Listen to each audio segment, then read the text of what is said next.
বিরোধী দলকে নির্বাচনের বাইরে রেখে ফের প্রধানমন্ত্রী হলেন। খানিকটা ফাঁকা মাঠে গোল দেওয়ার মতো নির্বাচনের ফল নিজে পক্ষে এনেছেন তিনি। এতে খেলেছে আমেরিকা, দিয়েছে ভিসা নিষেধাজ্ঞা। এই নিষেধাজ্ঞার কবলে পড়েছেন প্রধানমন্ত্রী সহ তার দলের বেশ কয়েকজন সদস্য। নিষেধাজ্ঞার পাশাপাশি বিদেশি সহায়তা কর্মসূচিও স্থগিত করেছে আমেরিকা। নিরঙ্কুশ বিজয় ঘোষণার পরই যুক্তরাষ্ট্র এই পদক্ষেপ নিল। এদিকে বাংলাদেশের নির্বাচন ইস্যুতে আবারও যুক্তরাষ্ট্রের অবস্থান জানালেন মার্কিন পররাষ্ট্র মন্ত্রণালয়ের মুখপাত্র ম্যাথিউ মিলার।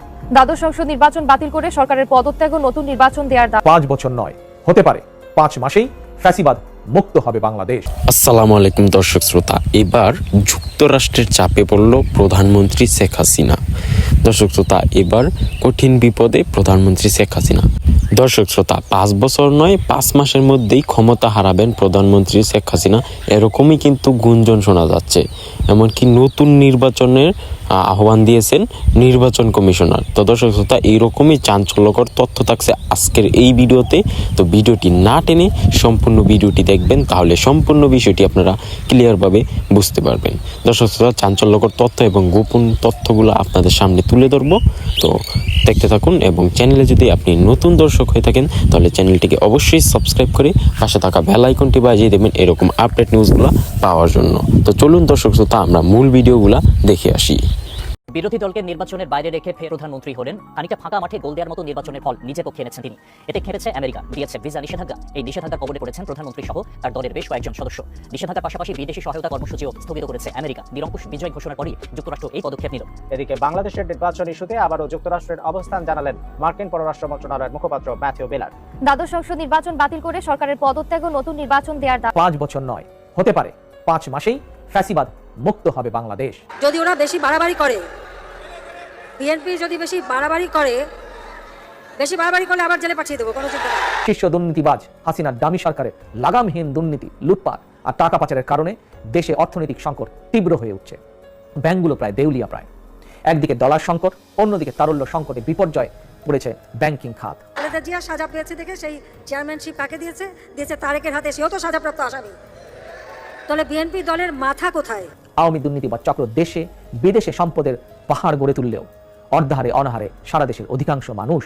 কয়েকদিন পরেই পবিত্র রমজান, অথচ নিত্য প্রয়োজনীয় জিনিসপত্রের দাম বেড়েই চলেছে। অসুস্থ বয়োবৃদ্ধ, তার বোনের জামাই আমার কাছে এসছে, আবেদন করেছে। আমরা তার সাজাটা স্থগিত করে তাকে বাড়িতে থাকার সুযোগটা দিয়েছি, মানবিক কারণেই দিয়েছি। যদি ওরা বেশি বাড়াবাড়ি করে, বিএনপি যদি বেশি বাড়াবাড়ি করলে আবার জেলে পাঠিয়ে দেবো, কোনো চিন্তা নেই। খালেদা জিয়া সাজা পেয়েছে দেখে সেই চেয়ারম্যানশিপ কাকে দিয়েছে তারেকের হাতে, সেও তো সাজাপ্রাপ্ত আসামি। তাহলে বিএনপি দলের মাথা কোথায়? বিএনপির নীতি হচ্ছে দেশে খাদ্য ঘাটতি থাকা ভালো, বিদেশ থেকে ভিক্ষা পাওয়া যাবে। আর আওয়ামী লীগের নীতি হলো ভিক্ষা করে আমরা চলবো না। আমাদের প্রশাসন বা সশস্ত্র বাহিনী বা আমাদের পুলিশ বাহিনী, আমাদের বিজিবি, আনসার বিজিবি সবাই তো কাজ করেছে, কিন্তু সেই সাথে আমাদের দল, তারা তো দুঃসহায় মানুষের পাশে দাঁড়িয়েছে, একই সাথে কাজ করেছে। তখন এই বিএনপি বা এরা কোথায় ছিল? একটা মানুষকে এতটুকু সাহায্য তারা দিয়েছে? দেয় নাই। তাদের কোনো পাত্তা পাওয়া গেছে? নাই। কোনো অস্তিত্ব ছিল? নাই। তো তারা তাহলে কি দেখে স্বপ্ন দেখে? যারা মানুষের এতটুকু দুঃসময় কাজে লাগে না, তারা কি দেখে মানুষের দাবি করে যে তারা একেবারে ভোট দিয়ে তাদের ভরে দেবে? এত সহজ নয়। আর এই অবৈধ সরকার ক্ষমতা দখলকারীর দ্বারা গঠিত অবৈধ দলগুলি আজকে খুবই ভালো লাফালাফি করে, খুব ভালো কথা।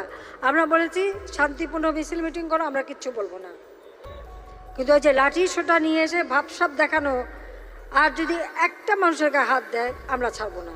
মানে যেমন কুকুর তেমন মুগুর না হলে সোজা হয় না। আমরা গাছ লাগিয়েছি, কয়েক হাজার গাছ, প্রায় 25-30 হাজার গাছ তারা কেটে দিয়েছে রাস্তার পাশে। গাছ কেটে ফেলে রেখে দিত যাতে গাড়ি চলাচল করতে না পারে। আমরা রাস্তা বানিয়েছি, সেই রাস্তা কেটেছে। যত রকমের ধ্বংসাত্মক কাজ করা বিএনপি সেটাই করতে পারদর্শী।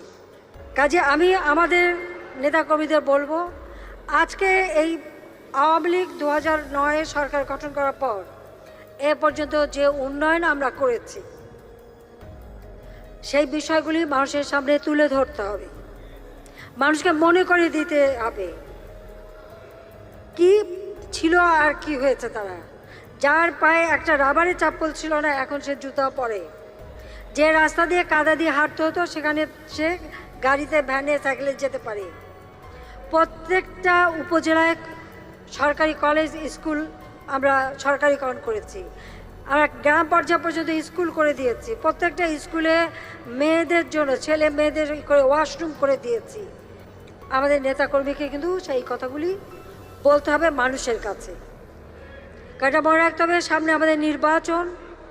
আমরা মানুষের মন জয় করে, মানুষের জন্য কাজ করেই আমরা আবার নৌকা মার্কায় জনগণ ভোট দেবে।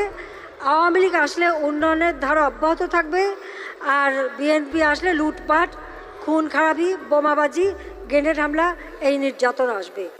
কাজে বাংলাদেশ এগিয়ে যাচ্ছে, বাংলাদেশ এগিয়ে যাবে। 2041-এর উন্নত বাংলাদেশ আমরা গড়ে তুলব ইনশাল্লাহ। গুম, খুন, অপহরণ, নির্যাতন, নিপীড়ন, হামলা, মিথ্যে মামলা কিংবা গায়েবী মামলা দিয়ে দেশের জাতীয়তাবাদী এবং গণতান্ত্রিকামী জনগণকে দমিয়ে রাখার অপচেষ্টা অব্যাহত রেখেছে।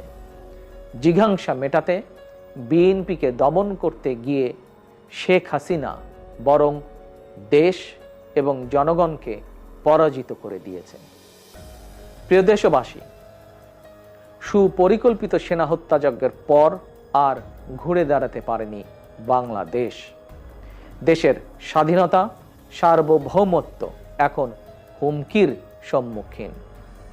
অস্তিত্ব সংকটে বাংলাদেশ, অরক্ষিত দেশের সীমান্ত।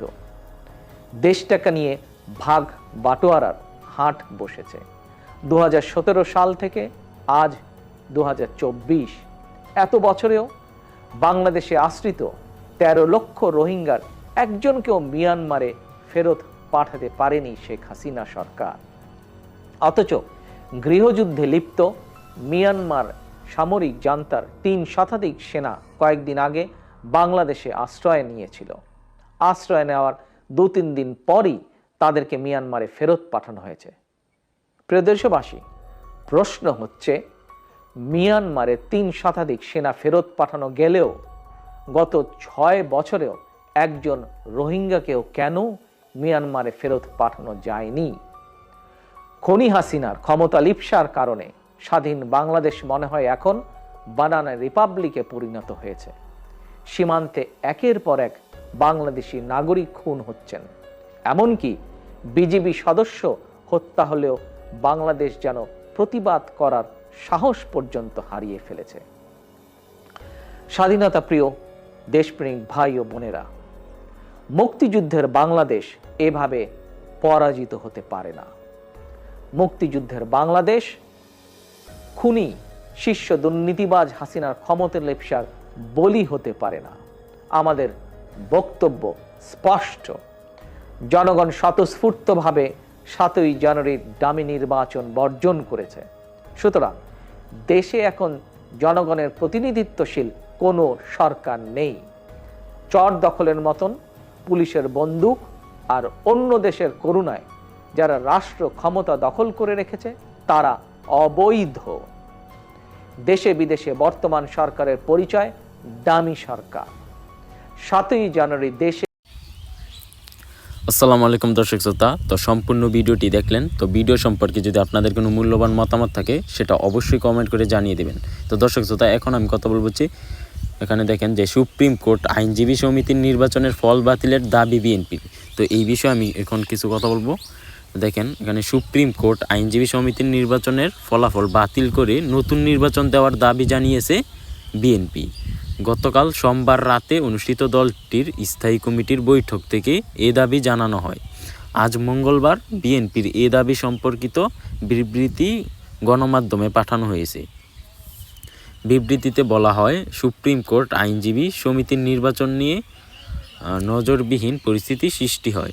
সরকার সমর্থিত আইনজীবীদের দুই পক্ষের মধ্যে মারামারি ঘটনা ঘটে। সরকার সমর্থিত সাদা প্যানেলের আইনজীবীদের উপর সরকারি দলের সমর্থক, স্বতন্ত্র সম্পাদক প্রার্থীর বহিরাগত যুবলীগের সশস্ত্র ক্যাডাররা হামলা চালায়। এক পর্যায়ে ভোট গণনা ছাড়াই নির্বাচন কমিশন সম্পাদক পদে নাহিদ সুলতানা ওরফে জ্যোতিকে বিজয়ী ঘোষণা করে। বিএনপি বলছে, সুপ্রিম কোর্ট আইনজীবী সমিতির নির্বাচনের ইতিহাসে এ ধরনের ঘটনা আগে কখনো ঘটেনি। ক্ষমতাসীন দলের সমর্থকেরা নিজেরা সংঘর্ষে জড়িয়েছেন, কিন্তু জাতীয়বাদী আইনজীবী ঐক্য প্যানেল মনোনীত সম্পাদক প্রার্থী রুহুল কুদ্দুস কাজল ও বিএনপির সমর্থক আইনজীবী ওসমান চৌধুরীকে গ্রেফতার করা হয়েছে এবং নেওয়া হয়েছে রিমান্ডে। জাতীয় নির্বাচন থেকে শুরু করে স্থানীয় সরকার, পেশাজীবী সংগঠন, ট্রেড ইউনিয়ন সহ কোথাও সরকার আর গ্রহণযোগ্য নির্বাচন করতে দিচ্ছে না বলে অভিযোগ করেছে বিএনপি। দলটি বলছে, আওয়ামী লীগের সমর্থকেরা ক্ষমতার দ্বন্দ্বে দেশের সর্বোচ্চ আদালতকেও কলুষিত করেছে। দেশের মানুষের শেষ আশ্রয়স্থল সুপ্রিম কোর্টেও ফ্যাসিবাদ দুঃশাসনের করার গ্রাসের আওতামুক্ত থাকছে না। বিবৃতিতে বিএনপি স্থায়ী কমিটি আইনজীবী রুহুল কুদ্দুস সহ অন্যদের গ্রেপ্তার ও রিমান্ডের তীব্র নিন্দা ও ক্ষোভ প্রকাশ করেছে। রুহুল কুদ্দুস সহ গ্রেপ্তার ব্যক্তিদের মুক্তি, মামলা প্রত্যাহার ও রিমান্ড প্রত্যাহারের দাবিও জানিয়েছে দলটি। তো দর্শক শ্রোতা, আপনারা দেখলেন সম্পূর্ণ ভিডিওটি। তো সম্পূর্ণ ভিডিওটি দেখার জন্য আপনাদেরকে অসংখ্য ধন্যবাদ।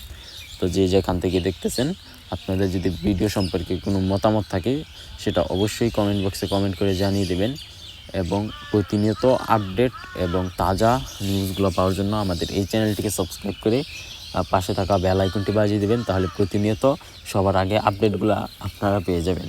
তো দর্শক শ্রোতা, আজকের মতো এই পর্যন্তই। দেখা হবে আবার নতুন কোনো ভিডিওতে। তো ততক্ষণ পর্যন্ত সবাই ভালো থাকবেন, সুস্থ থাকবেন, টুডে নিউজের সাথেই থাকবেন। ধন্যবাদ।